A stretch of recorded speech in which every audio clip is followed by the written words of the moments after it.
무엇을 원하십니까? 그렇게 했습니다. 구원에 대해서 먼저 정리를 하겠습니다. 왜냐 그러면 구약 2000년 동안 유대인들이 자기들이 하나님의 백성이고 하나님의 구원받은 자라고 그랬죠. 그런데 예수님이 한마디로 딱 했죠. 너희는 마귀의 자식이다. 왜? 거짓을 제 것으로 하니까. 그 한마디에 2000년 유대 이 교가 빡빡빡 우겨댄 것은 그냥 가버린 것입니다. 기독교 2000년사는 어떻습니까? 사도 공동체 때에 한 100년에서 150년을 빼고는 우리가 더 잘합니다. 전혀 하나님의 나라와 상관없는, 말씀과 상관없는, 그리고 우리가 만든 종교 행위를 하면서 우리가 구원받았다. 항상 우리는 이다, 하나님은 아니다 그러시는 거죠. 그래서 점검을 좀 하겠습니다. 첫째, 구원받기를 원하십니까? 여기에 대해서 심각히 생각하셔야 됩니다. 구원을 아신다면 심각하게 생각하실 것입니다. 구원받기 원하십니까? 두 번째, 그럼 질문을 드리겠습니다. 이 세상 속에 여자들의 소원은 중심은 그거예요. 아름다워지기를 원하는 거예요. 아름다우려고 거의 몸부림의 수준입니다. 맨하탄을 나갔다가 갑자기 온 세상이 다 보이더라고요. 남자들의 소원은 성공이에요, 성공. 이게 추상적이니까 제가 이렇게 말씀드리죠. 지금 여자분들은 내가 한 20년 젊어질 수 있다.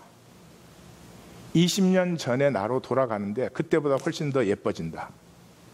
그것과 남자분들은 성공. 남자분들은 차, 내가 비싼 거 탈 수 있고, 집, 어리어리한 집 가질 수 있고, 여행, 럭셔리어스하게 댕길 수 있고, 그것과 내 영혼의 자유 중에 어느 것을 원하십니까? 어느 것을 원하십니까? 실제로. 세 번째, 제가 또 설명을 드립니다. 아름다움과 성공은 한계적이고 종말은 썩음이에요.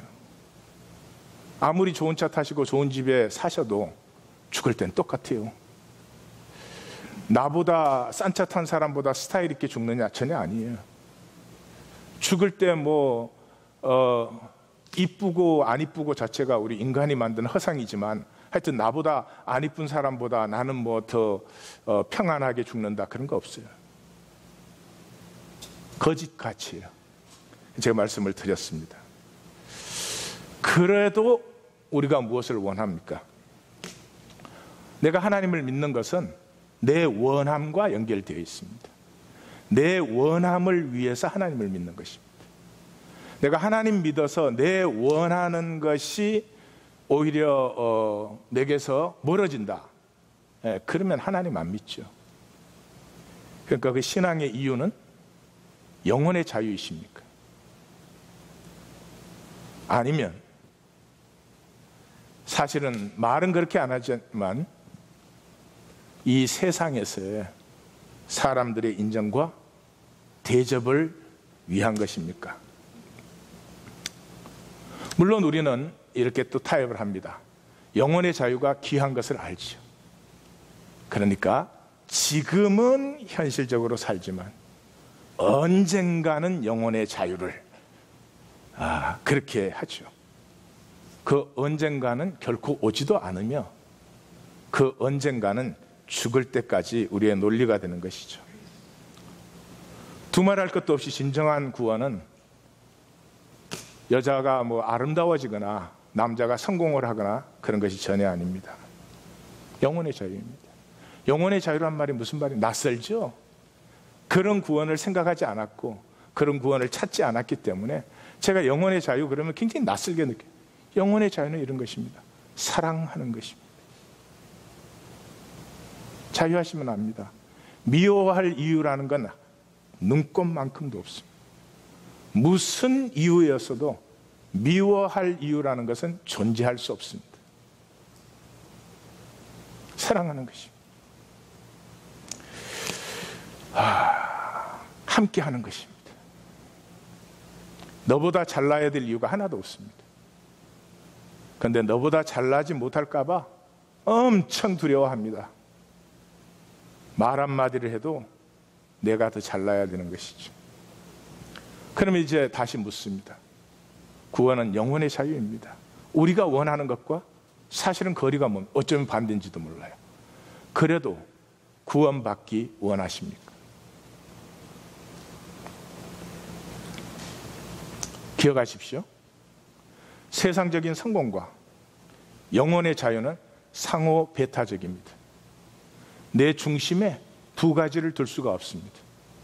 내 욕심도 채워야 되겠고 하나님의 뜻도 섬겨야 되겠고, 그건 안 되는 일입니다. 하나님의 꿈이 내 중심에 있든지 내 욕심이 내 중심에 있든지 둘 중에 하나 상호 배타적입니다. 참고로 하나는 말씀드리죠. 영혼의 자유는 포괄적입니다. 영혼의 자유가 있는 사람을 하나님이 가난하게 쓰실 수도 있고요, 고난과 박해의 길에 쓰실 수도 있고요, 하나님이 부자로 만드실 수도 있고요, 황제로 쓰실 수도 있습니다. 네, 영혼의 자유는 포괄적입니다. 그러나 내 욕망은 결코 포괄적이 아닙니다. 내 욕심으로 가득 차서 하나님의 뜻도 섬기면서 그거는 가능하지가 않습니다. 제가 말씀을 드리려고 하는 것은 하나님이 말씀하는 구원이 우리에게서 날 수 없다는 것입니다.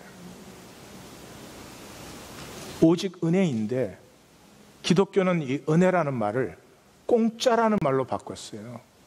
아니요, 가치가 너무 커서 우리가 지불할 수 없기 때문에 하나님이 지불하셔서 은혜라는 거지, 공짜가 아닙니다. 공짜는 별로 가치가 없죠. 기독교는 공짜 구원을 받았기 때문에 구원의 가치가 정말 때로는 돈 10불도 안 될 때가 수도 없이 많은 것입니다. 우리는 왜 가짜 구원을 가지고 있을까? 그걸 더 좋아할까? 생각으로는 진짜 구원이 좋다 하지만 우리가 실제 삶에서는 가짜 구원을 훨씬 더 좋아한다. 그런 현실을 놓고 오늘 본문으로 들어가는 것입니다. 오늘 본문은 3차 전도 여정을 마친 바울이 돌아오는 여정입니다. 사실은 뭐 적을 게 없습니다.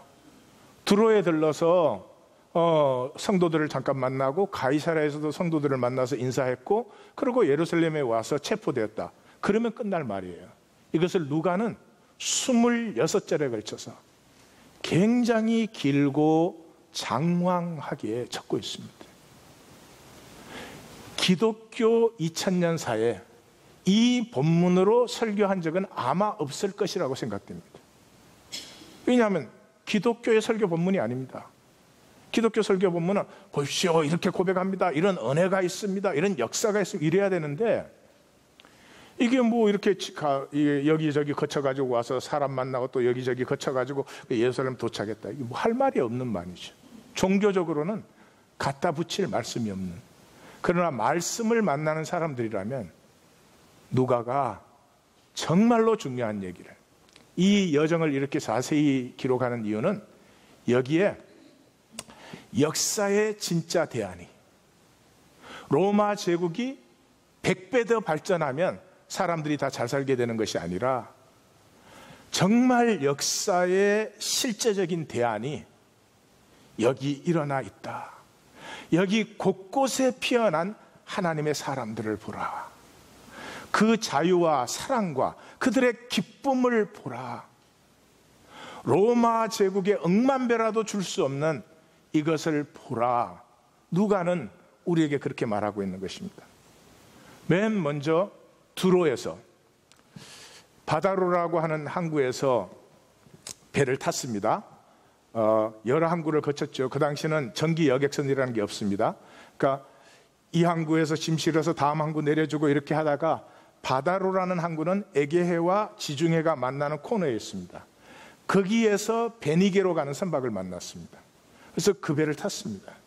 그래서 가이사랴로 가고 싶은데 이 배는 두로로 가기 때문에 두로로 갔습니다. 그때는 그 근처로 가는 배를 타고 거기 가서 또 이제 옮기는 거죠. 그렇게 되기 때문에 대개 여정을 한 달 이상을 여유를 둡니다. 풍랑 같은 거 만나면은 뭐 꼼짝없이 잡혀 있는 거죠.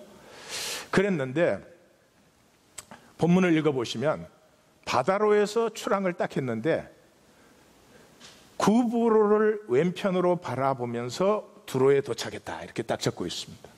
그러면 지도를 쫙 펼쳐보시면 바다로에서 두로까지는 자로 그으면 일직선입니다. 일직선으로 그으면 구브로라는 지중해 큰 섬이 왼쪽으로 보이게 됩니다. 그러니까 지난주에 보셨죠? 우리 바울은 상당히 시간이 쫓기고 있는 몸입니다. 그런 바울을 하나님이 아주 순항으로 그냥 두로에 그대로 직접 도착하게 하심으로 말미암아 굉장한 시간적인 여유를 이미 만들어 주신 것이죠. 그러니까 성경을 읽는 사람은 이게 하나님의 섭리인 것을 봅니다.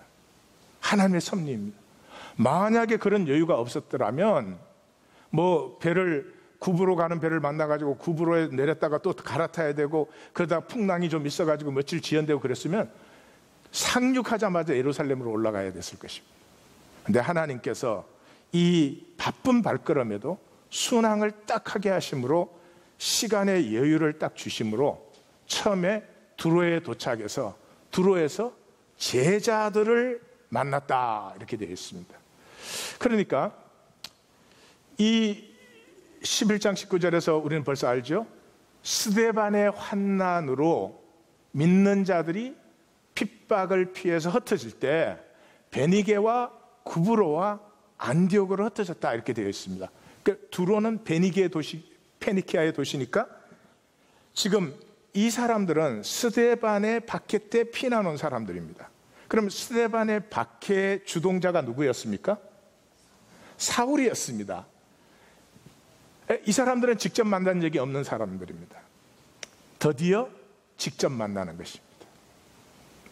얘기는 들었을 것입니다. 저 사람이 뭐 변해가지고 이제 복음을 전한대 뭐 이런 얘기는 들었겠지만 사실은 원수 중에 원수를 지금 불과 몇 년 만에 직접 만나는 것입니다. 그럼 우리를 대입시켜 보십시오. 그 사울을 만나는 감정이 어떻겠나? 생각은 뭐 저 사람도 예수 믿는 사람이야 뭐 이런 것이 있지만 감정이 쉽지 않을 것입니다. 그런데 누가는 아주 정확하게 적고 있습니다. 그 제자들을 찾아가서 이래를 머물렀습니다. 그러면 우리가 명단에 적힌 명단만 9명입니다. 그럼 집 나르는 사람도 있고 거기에 여러 사람들이 있으니까 적어도 열 몇 명이 그 하우스 철치니까 집에 들어간 것이죠. 여러분의 가정에 남자들이 그동안에 여행하느라고 샤워도 안 한 남자들이 열 몇 명이 들어와서 일주일 내내 있으면 여러분들은 감사연보하고 싶으시죠? 그래서 안 받을 수는 없고 해발레 대접해가지고 아이고 예루살렘에 요즘 뭐 길이 험하다는데 빨리 올라가세요 이랬겠죠. 근데 이래를 머물렀습니다. 왜 이래라는 말을 누가는 적고 있을까요? 그것을 만나는 것을 성경을 읽는다 이렇게 말합니다. 이래를 머물렀을 뿐만 아니라 성령의 감동으로 예루살렘에 들어가지 말라 이렇게 말을 합니다. 바울과 바울의 일행이 느끼는 것을 두로에 있는 교회가 똑같이 느끼고 있습니다. 바울도 성령에 매여서 가니까 내가 죽을 길이지만 가야 된다 하는 마음도 있을 것이고 할 수만 있거든 이 잔을 내게서 옮기시옵소서 하는 마음도 있겠죠. 이 제자들도 하나님의 부르심이 가야 되는 것이지만 그래도 그 기다리는 것이 너무 참혹하니 들어가지 말라. 지금 원수 되었던 사이가 몇 년 만에 그리스도 안에서 만났습니다. 그런데 이 사람들의 마음이 하나로 통하고 있습니다. 머리 대신 주님으로 한 몸 된 교회 보이십니까?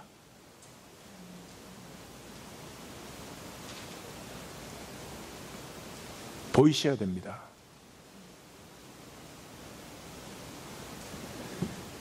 이 교회 이슈가 다르고 똑같은 한인 이민교회 사이에 저쪽 교회 이슈가 다르고, 그럼 교회 아닙니다. 인간이 만든 기독교 단체지 그건 교회가 될 수 없습니다. 보이십니까? 왜 이 거쳐가는 여정을 누가는 이렇게 자세히 길게 적고 있는지. 이 여러 날을 지낸 후에, 오늘 본문에 계속해서 나오는 말입니다. 여러 날을 지낸, 우리가 떠나갈 때 그들이 다 그 처자와 함께 성 밖까지 나왔습니다. 이건 단순히, 성도님들은 그게 무슨 말인지 모르죠? 저는 제 심령이니까 잘 아는데, 그 다음에 어떻게 헤어졌어요? 무릎을 꿇어 기도하고. 이거 본말이죠. 에베소, 바울이 3년간 사역하고 양육한 에베소 교회 헤어질 때 무릎을 꿇고 함께 기도했다. 그러니 3년을 사역했던 사람들과 지금 원수 되었다가 갑자기 만나서 일주일 있었던 사람들과의 사이가 조금도 다르지 않습니다. 이것이 교회입니다. 성도님들은 어디 바깥에 나가서 우리 교회 성도님들을 만날 때와 가나임 교회 성도님들을 만날 때가 같으세요? 같지 않으면 그리스도인이라고 말할 수 없는 것입니다. 그것이 성경입니다. 우리 편한 대로, 우리 멋대로 바꿔놓았지만 성경은 성경입니다. 그 다음에 가이사랴로 갔습니다. 가이사랴까지 가는 배가 없어서 이 배는 두로에서 짐을 내리고 돌레마이라고 하는 가이사랴와 중간에 있는 항구에서 마지막 짐을 내리기 때문에 그까지 가서 거기서는 걸어서 가이사랴에 도착했습니다. 가이사랴에 도착을 했더니 이번에는 7 집사 중에 하나인 빌립의 집에 가게 되었습니다. 7 집사 중에 하나인 빌립의 집에 성경을 한마디도 그냥 적는 말씀은 없습니다. 스데반이 죽을 때 바울이 주동자였죠. 그러면 나머지 6 집사는 얼마나 위기감을 느꼈겠습니까? 내 얘기 일단 좀 읽어보십시오. 만약에 미국이 기독교를 핍박을 해서 그렇게만 해준다면 고맙지요. 교회가 금방 정화되죠. 핍박을 해서 모든 목사를 잡아들이는데 옆교회 목사가 잡혀갔대. 이러면 제가 어떨까요? 노 목사.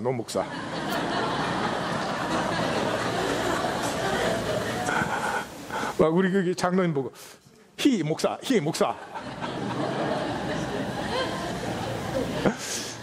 여러분, 7 집사가 뽑혔는데 그때 집사 아니죠. 7 사람 뽑았다 그랬으니까 그 사이에 벌써 직분화된 것도 여기서 보실 수 있죠.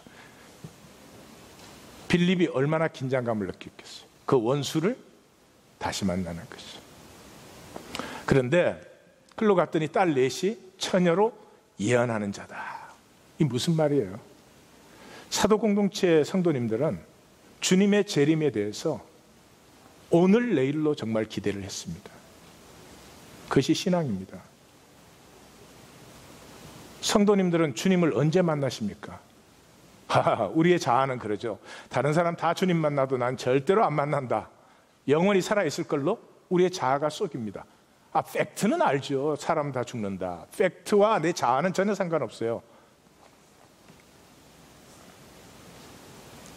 그래서 진짜 구원을 원하지만 진짜 구원은 지금은 필요 없는 것이고 언젠가 필요하다 이렇게 합니다. 그 자아가 죽을 때도 쏙입니다. 그러므로 그 언젠가는 영원히 오지 않는다 하는 것도 아셔야 됩니다. 나의 내일이 누구에 의해서 보장되어 있습니까? 아니, 보장되어 있다 할지라도 오늘은 오늘 하루를 마침 내가 주님 앞에 서는 것처럼 살아야 됩니다. 그렇지 않고 믿음으로 살 수 있는 길은 없어요. 없습니다. 그런 길이 있으면 참 좋겠는데 없습니다. 자, 그 빌립의 집에 들어갔는데 예루살렘에서 아가보라고 하는 선지자가 내려왔습니다. 그러니까 보십시오.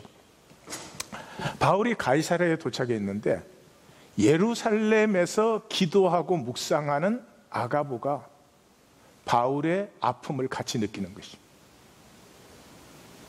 내려와서 바울의 띠를 달라고 해서 자기를 꽁꽁 묶어서 바울이 예루살렘 올라가면 이렇게 된다, 똑같이 느끼고 있는 것입니다. 이것이 교회입니다. 안 믿어지셔도 이것이 교회입니다. 안 믿어지셔도 이것이 하나님 나라입니다. 그리고 모두가 안 믿는 건 아닌 것을 아셔야 됩니다. 믿는 사람이 있습니다. 이 세상을 사는데 그런 미친 사람이 가끔씩 있습니다. 여러분은 그 미친 사람 중에 하나를 지금 보고 계시는 것입니다. 핍박을 받아도, 이 말 때문에 온갖 얘기를 들어도 이 말을 저는 한 번도 중단해 본 적은 없습니다. 그리고 항상 그렇게 생각합니다. 잠깐 있는 삶이지만 육체를 벗을 때 그때 아는 것이라고. 지금 뭘 왈가왈부할 필요가 뭐가 있겠습니까? 여러분, 원수 중에 원수를 같이 만나서 그 함께 있는 그 자리에 조금도 다름이나 차이가 나지 않습니다. 그보다 이제 더 놀라운 것은 예루살렘에서 일어납니다. 그렇게 해서 사도 바울이 왜 그렇게 울어서 내 마음 아프게 하냐, 그래서 주의 뜻대로 이루어지다 하고 예루살렘으로 올라갔습니다. 그 오랜 제자 나손의 집으로 갔다고 되어 있습니다. 우리는 오랜 제자 그랬는데 이게 처음부터의 제자 그런 말이에요. 그러니까 120문도 중에 한 사람인 나손의 집에 들어가는 것이죠. 그럼 보십시오. 이 교회의 싹이 어디에서? 이 120문도에서 싹이 텄잖아요. 이것을 핍박하고 짓밟으려고 했던 사람이 사울인데, 하나님께서 사울을 받으시기 전에, 이 바울을 받으시기 전에 모든 원수된 것을 다 화해시켜 주시잖아요.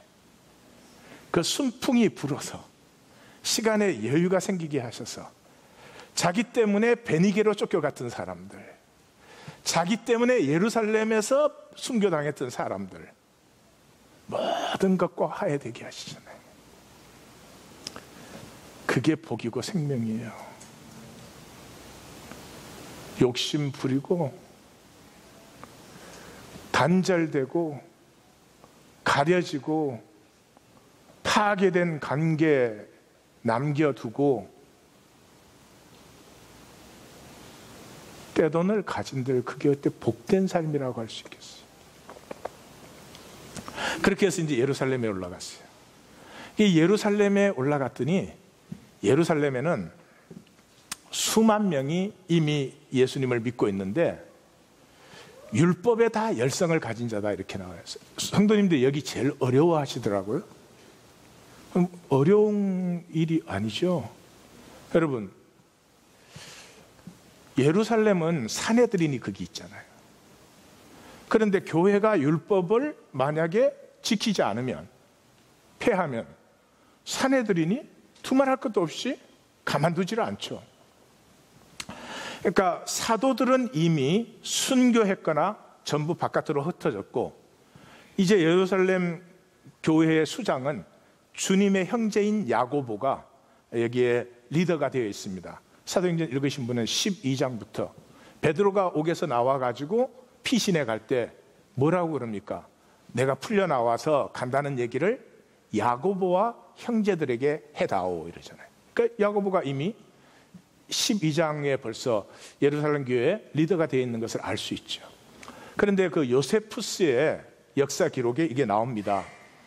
그 야고보를 예루살렘 주민들이 제임스 더 저스트, 의로운 야고보라는 그렇게 불렀습니다. 그래가지고 그 베스도 총독이 해임되고 나서, 빌라도 다음에 베스도가 왔잖아요. 베스도 총독이 해임되고 나서 알바누스라는 총독이 임하는데 해임됐기 때문에 이 취임식이 안 되고 떠나고 한참 있다가 왔습니다. 그 사이에 대제사장이 이 야고보를 죽이려고, 총독이 없을 때는 그 자기가 최고니까 죽이려고 했는데 예루살렘의 모든 주민들이 그거를 반대해가지고 제임스를 죽이지 못했다라는 기록을 요세푸스라는 역사가가 역사에 기록해 놓은 것이 지금도 남아있다.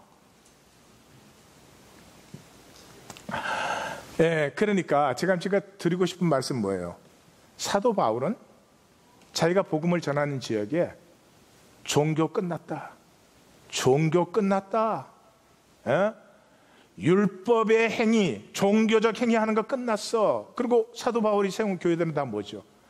함께 모여서 떡을 떼고 식사를 같이 하고 잔을 나누고 삶을 함께하는 be together.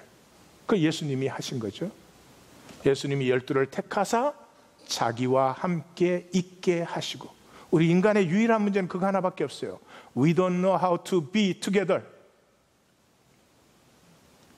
가족으로 만나도 함께 할 줄을 몰라요.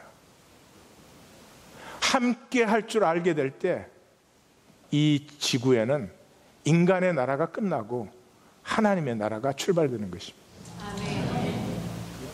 정말로 예수님의 십자가와 부활하신 임재 아래 함께하는 사람들이 세워진 것이죠. 곳곳에 누가는 그걸 보여주고 싶어 하는 거죠. 보라, 하나님의 역사의 대안이 곳곳에서 피어나고 있다 하는 것을 보여주고 싶어 하는 거죠.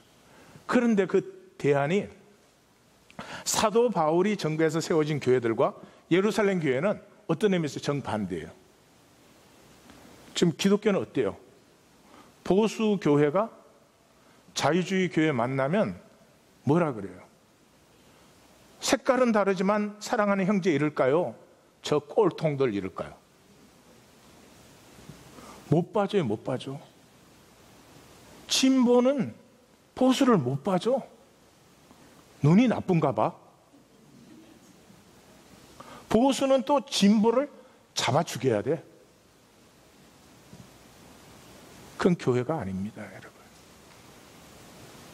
이렇게 두 개의 완전히 다른 공동체가 지금 만남에도 불구하고 완전히 머리 대신 주님으로 한 몸이 된 코이노니아를 나누는 것을 누가는 우리에게 보여주고 싶어 합니다.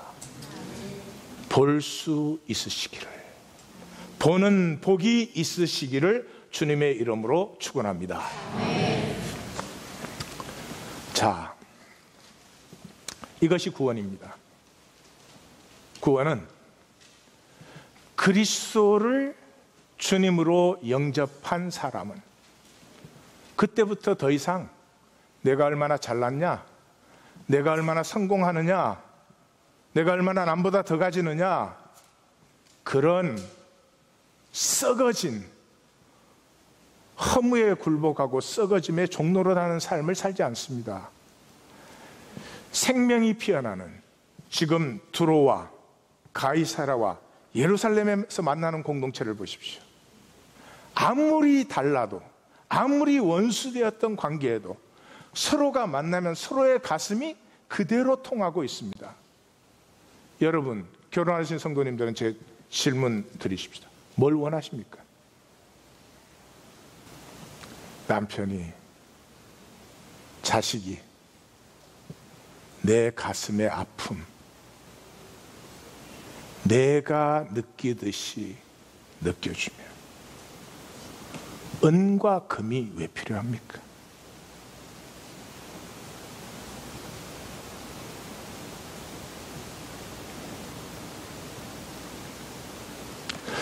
하나님의 진정한 구원을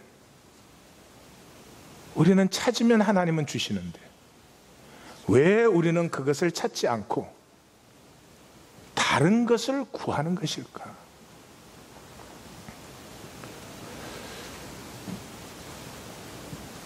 우리의 자아에는 세 가지가 있습니다. 오늘 분명히 보셔야 됩니다. 제일 첫 번째 자아가 거울 자아입니다. 이것은 우리의 속 자아가 됩니다. 아이가 태어나면 그 엄마를 바라봅니다.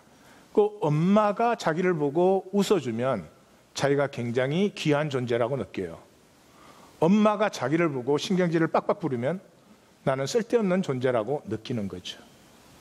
이 단계가 전지전능의 단계입니다. 심리학에서 그렇게 불러요. 왜냐 그러면 이 아이는 내가 배고프다라고 느끼면 엄마도 배고프게 느껴줄 거라고 생각해요. 자기가 이 모든 세계의 중심이 되는 것입니다. 그런데 문제는 자기가 그렇게 전지전능하게 속으로 느끼는데 겉으로는 부자유하잖아요. 이 손과 발도 마음대로 안 느껴지고, 아니 이 기저귀가 축축해져도 자기는 바꿀 수가 없어. 전혀 무기력하잖아요. 여기에서부터 인간의 이중성이 출발이 됩니다. 그 결과로 주관적 착각과 자기 기만이 생깁니다. 그래서 심리학에서는 허위 합치성, 허위 우월성 그렇게 표현을 해요. 허위 합치성은 뭐냐 그러면 이렇게 생각을 해요. 이제 우리 신앙 안에서 얘기를 하면 기독교 생활을 하면은 이렇게 겉다르고 속다르잖아요. 속은 전혀 하나님 나라가 아니지. 그래도 이제 말이랑 행동 그렇게 하잖아요. 그렇게 하면서 이렇게 생각을 하는 거예요. 다른 사람도 다 그래 이렇게 생각을 하는 거예요. 그게 허위 합치성이에요. 다는 아니거든요. 예. 아무도 없는 교차로에서 빨간불이야. 근데 아무도 없어. 그러니까 가 그냥. 그러면서 내가 이렇게 생각하거든. 이럴 땐 다 그래 이렇게 생각해요. 근데 여기 있는 사람 다 그래. 저 바깥에 있는 사람 중에 안 그런 사람이 있죠. 그 다음에 자기 기만이에요. 허위 우월성이에요. 그래서 다 이렇게 생각을 해요. 다른 사람을 보면 아유 저 신앙이 정말 완전 가짜다. 완전 가짜다. 근데 자기도 가짜거든. 근데 자기를 생각하면 가짜가 아니야. 왜? 자기는 가짜인 이유가 있으니까. 네. 그래서 이래요. 아이고 요새 기독교인들이 구원받은 사람이 누가 있어. 그러는데 자기를 생각하면 구원을 분명히 받은 거야. 이런 걸 간증이라고 하는 거죠. 이솝의 이야기에 그런 이야기가 있잖아요. 여우가 포도를 따먹으려고 막 팔짝팔짝 뛰다가 못 따먹으니까 아우 내가 실력이 부족하구나 이러지 않고 에이 어차피 쉬어서 못 먹어 이렇게 하는 거죠. 이 허위 우월성이에요. 자, 이것에서 우리는 자유한 사람이 아무도 없어요. 이거는 하나님이 주신 필요한 과정이에요. 이 평생 이 자아를 중심에 두고 우리는 살게 되어 있다. 그걸 아셔야 돼요. 이 중에 혹시라도 나는 아니야 그런 사람 있으면 이리로 오지 마시고 딴 데 가셔야 돼요. 이 속자라는 건 생각을 투영시킨 세계예요. 내 생각을. 그래서 내가 A라는 사람을 만나면 A라는 사람을 만나는 게 아니고 A라는 사람에 대한 내 생각만 가지고 있는 거죠. 자, 두 번째 자아가 이제 언어 자아예요. 여기만 해도 인간이 이거 참 불행한 건데요. 두 번째 자아, 겉자아로 들어가요. 겉자아는 이제 이 아이가 인간 세계로 들어갈 때가 언어의 세계로 들어가요. 언어 장애인도 언어를 통해서만 교통할 수 있어요. 그러니까 내가 목이 마르면 물이라는 단어를 알아야지 물을 받을 수 있지. 내가 물을 그렇게 해가지고 아무 소용없어. 내가 이게 설교하다 목마른데 다들 물이라고 부르는데 나까지 물이라고 불러. 그래서 나는 가라니까 갈이라고 부르겠다. 갈 한 잔 주셔 갈. 그러면 다음 주부터 나를 저쪽으로 보내. 저쪽으로. 그렇게 되는 거예요. 그러니까 여기에 제가 이렇게 얘기하지만은 잘 들으셔야 돼요.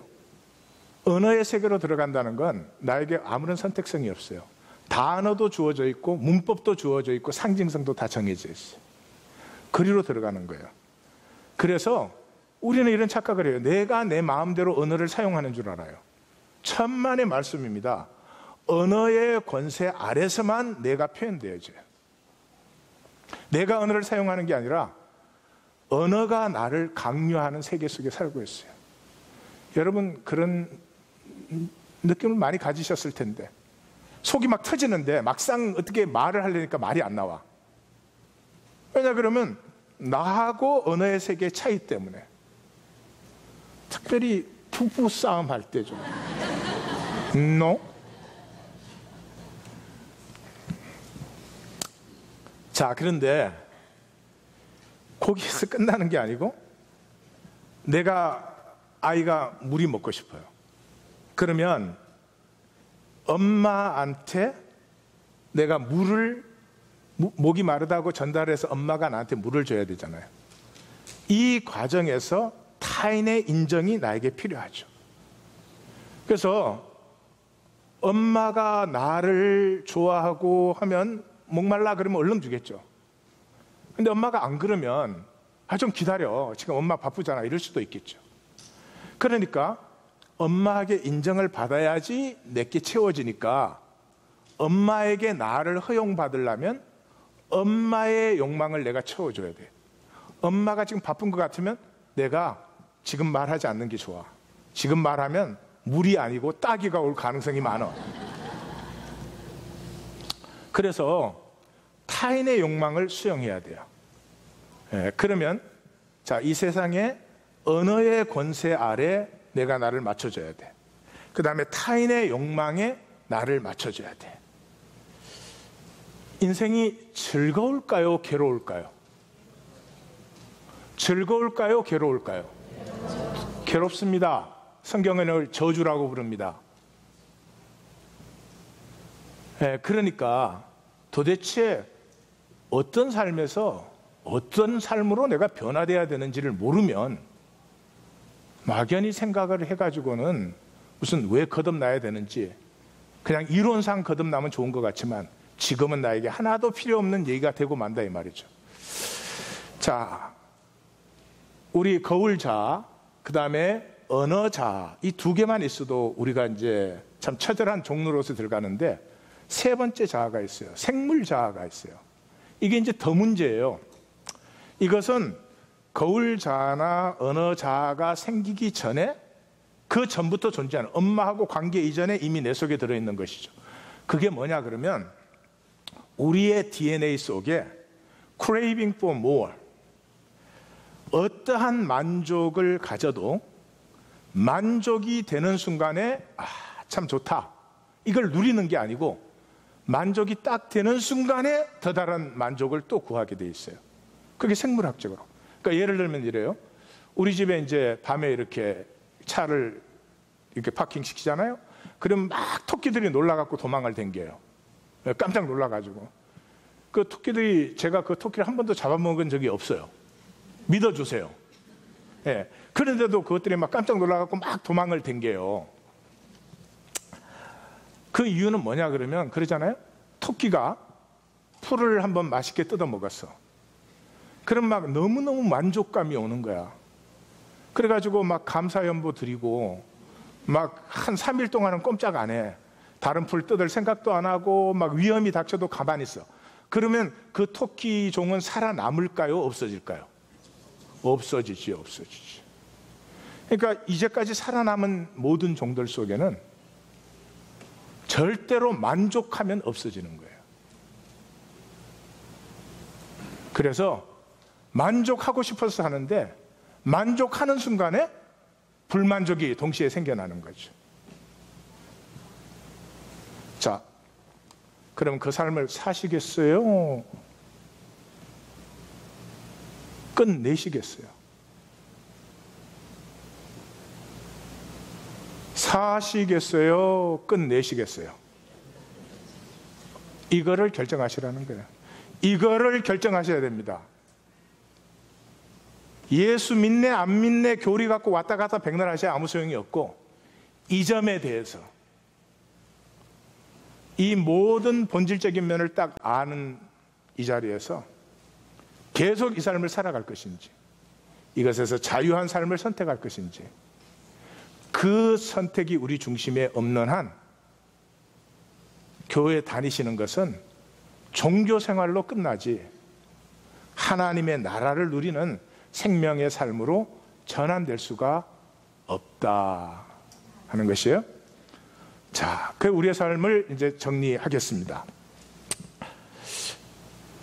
자화와 욕망은 절대 필요합니다. 이게 없으면 우리는 죽는 것입니다. 하나님은 그렇게 하셨어요. 그런데 왜 그 자화와 욕망으로 사는 삶이 저주가 되고 말았나? 평생 동안 썩어짐의 종로로 가는 삶이 되고 말았나? 아주 간단합니다. 우리에게는 욕구가 있습니다. 욕구는 채워져야 되고 쉽게 채워지고 그렇습니다. 제가 지금 목이 마르다. 그러면 그 욕구는 물을 마시면 됩니다. 실제 대상이 있어요. 물을 마시면 되는 거죠. 그런데 우리 인간 세계에서는 내가 물을 마시는 게 아니고요. 내가 우물에 가서 물을 기르는 게 아니잖아요. 요구를, 타인에게 요구를 하게 되어 있습니다. 그러니까 생수 파는 집에 가서 제가 그 목이 마르니까 요구를 해야 됩니다. 그러면 그 생수 파는 가게 주인이 저에게 물을 줄 텐데 어떻게 요구하면 물을 줄까요? 1. 굉장히 점잖고 고상하게 보인다. 2. 가서 아부를 떤다. 아우, 아줌마 너무너무 예쁘시네요. 3. 돈을 낸다.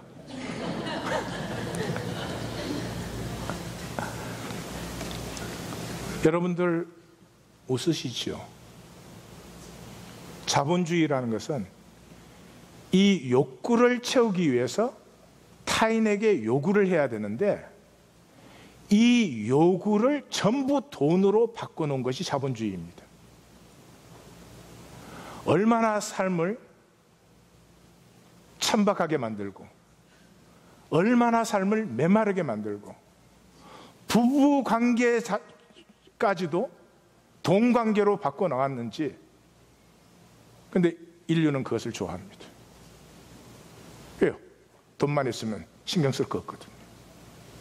그런데 그러면 돈만 많이 있으면 다 만족이 될 것 같은데 그렇지 않다 이 말이죠. 왜 그렇지 않느냐? 자, 내가 욕구가 있어서 요구를 할 때 내 욕구는 더 이상 욕구가 아니고 욕망이 됩니다. 욕망이 된다고 하는 것은 심리적 대상이 된 거예요. 자, 제가 목이 말라서 그 생수병 가게에 가서 이렇게 돈을 주고 생수 한 병 주세요 이랬어요. 근데 그 점원이 저한테 이렇게 돈을 받더니 생수를 휙 집어던져. 그러면 대단히 만족되죠?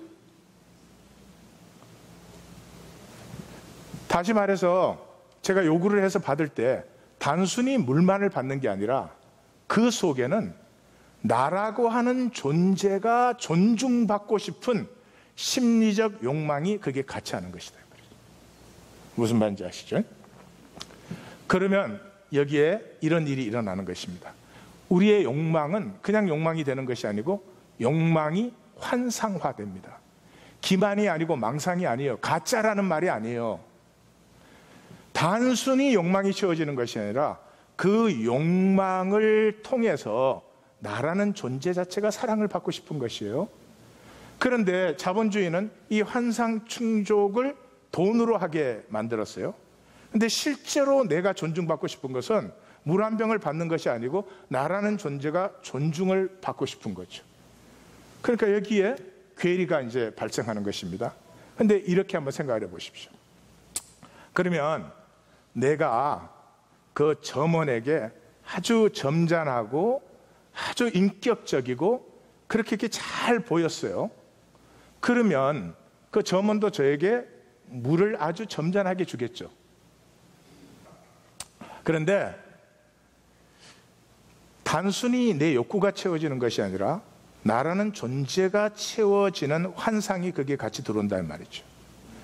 자, 그러면 그것을 위해서 나는 상대방의 타인의 욕구에 나를 온전히 맞춰줘야 되잖아요. 그럼 내가 상대방의 욕구에 나를 온전히 맞추어졌을 때 어떤 일이 일어나느냐?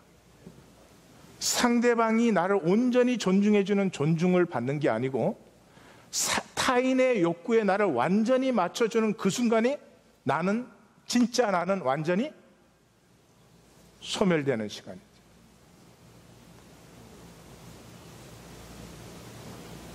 이 얘기하려고 여기까지 왔는데 지금 표정이 그럴 표정이 아닙니다. 정말 보이기는 보이신 거예요? 네. 오케이. 또 끝나려고 대답은 또 제가 말씀드리는 것은 인간 세계 속에서 남자 같으면 성공하고 돈 있으면, 여자 같으면 이쁘고 영원히 젊으면 그럴 수가 없겠지만, 그러면 언제든지 사랑받고 인기받고 존중을 받겠지만은, 그렇게 해서 받는 사랑과 존중은 결국은 나를 소멸시켜버리는 마귀의 거짓이다. 진정으로 내가 피어나는 길은 있는가? 물론 있죠. 그게 무슨 길이에요? 하나님의 형상, 타인의 어떤 조건적 대접에서 만족될 수 없는 진정한 나됨은 숭고한 나됨이죠. 하나님의 숭고함을 가진 나죠. 거울자와 언어자와 생물자의 차원에서 절대로 만날 수도 알 수도 없는, 다시 말씀드립니다. 우리가 세상에 종노릇하고 살고 싶지 않은 삶을, 인색하고 야박하고 천박한 삶을 살아가는 이유는 거울자, 언어자, 생물자, 이것 때문이죠. 그것에서는 절대로 만날 수 없는 내가 있습니다. 이 모든 자아보다 훨씬 더 깊은 나 자신이 있습니다. 아직까지 살았지만 한 번도 나타내 보지 못한 내가 있습니다. 성스러운, 종교적인 의미에서가 아니고요, 순전한 성스러운 나가 있습니다. 이 나는 어떻게 만나고 피어나는 것입니까? 숭고함을 만날 때, 대자연의 숭고함을 내가 탁 붙들리는 순간 우리는 알지요. 그 숭고함이 내 안에도 있는 것을. 그러나 자연이나 이 피조 세계에서 만나는 숭고함은 굉장히 제한적이죠. 만나면은 내 안에 있는 숭고함, 내 안에 있는 하나님의 형상을 반드시 만날 뿐만 아니라 표현하게 되는 숭고함은 십자가죠. 십자가는 하나님의 숭고함이 나타난 자리입니다. 십자가에 대해서 아실 때 아니고요, 십자가 목걸이 걸고 다닐 때가 아니고요, 십자가 앞에서 금식기도 할 때가 아니고요, 십자가를 만나실 때, 그 하나님의 숭고함을 만날 때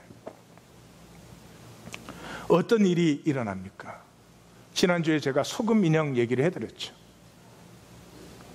소금 인형이 바다에 들어가면서 다 녹습니다. 결정체만 남고, 이 거울자와 언어자와 생물자에서 내가 아무리 깨달아도, 내가 아무리 몸부림을 쳐도 그곳에서 자유할 수는 없습니다. 길은 하나입니다. 죽어야 됩니다. 죽어야 됩니다. 십자가에 죽어야 됩니다.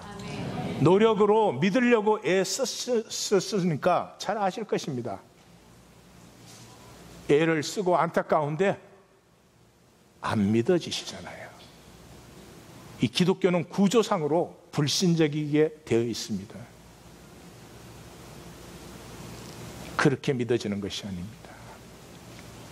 하나님의 숭고함을 만나는 순간에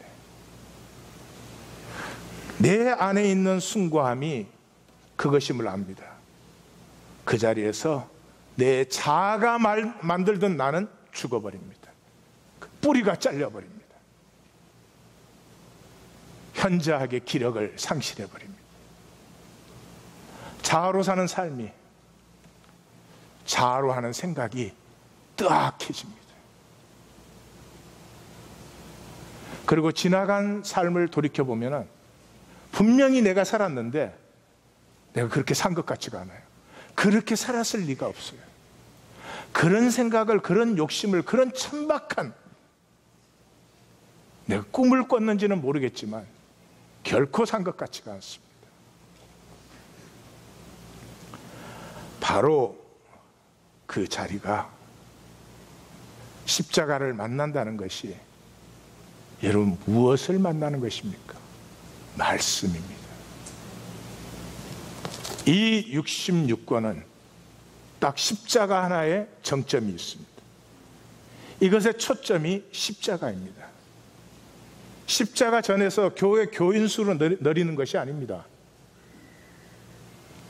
이 십자가를 만난 사람들만이 너무나 당연한 것은, 사람과 사람이 만나면 반갑고 기쁘고 나누는 것이죠. 이 자본주의 우리를 어떻게 만들어 놨습니까? 이익되는 것만 삽니다. 이익되는 것만 삽니다. 여러분, 내 삶에 이익되는 것만 살면 그게 몇 퍼센트가 되겠습니까? 이익과 손해라는 것 자체가 일루전, 허상이지만 하나님이 허락하시는 모든 순간들을, 하나님이 허락하시는 모든 삶의 자리가 손해와 이익이 아니라 섭리로 받기 시작할 때, 내가 피어나고 나의 세계, 무한한 복으로 축복하시는 하나님의 세계를 만나고 누리게 되는 것입니다. 구원 받으셔야 됩니다. 구원 받으셔야 됩니다. 저는 기독교의 구원을 말하고 있지 않습니다. 십자가에 나타난 하나님과 하나됨으로 내 세계에 함께하는 모두와 하나 되어서 가슴 통하는 생명의 기쁨을 누릴 때까지 이 세계는 하나님의 나라 되지 않습니다. 인간의 나라가 될 뿐입니다. 기도하십시다.